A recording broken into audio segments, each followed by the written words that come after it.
북한은 에이펙 회원이 아니지만 의장국 주도로 비회원을 초청할 수 있다고 밝혔습니다. 다만 북한의 참여 관련해서 현재 에이펙 내에서 논의 중인 사항은 없다고 말했습니다. 이와 관련해 통일부는 에이펙 정상회의는 한반도 평화에 대한 국제사회의 지지를 얻는 자리가 돼야 한다면서도 북한 초청과 관련해 논의 중인 사항은 없다고 밝혔습니다. 희망의 메아리와 인민의 소리 등을 비롯한 대북 라디오 방송과 대북 TV 방송을 이어온 국정원. 하지만 새 정부 출범 이후 한 달에 만인 이번 달 초부터 방송 송출을 순차적으로 중단했습니다. 북한도 상응하는 조치를 내놨습니다.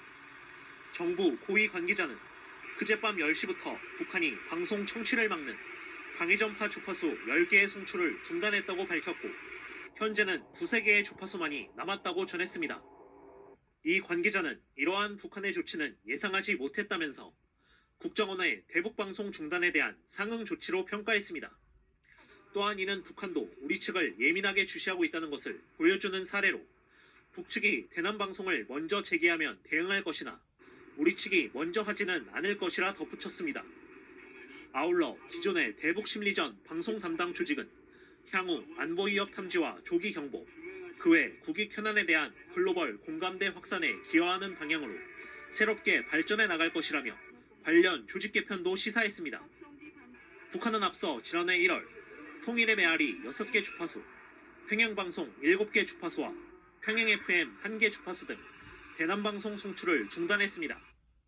이는 북한은 2023년 말 남북을 적대적 두 국가 관계로 선언하고 통일 개념을 지우며 대남부서를 정리한 것으로 풀이됩니다. 하지만 이재명 정부 출범 이후 대북전단 살포 통제와 대북 확성기 방송 중단 등 긴장 완화 조치가 이어지는 가운데 이러한 조치가 군사적 긴장 완화, 나아가 남북 간 대화 재개라는 실질적 성과로 이어질 수 있을지 주목됩니다.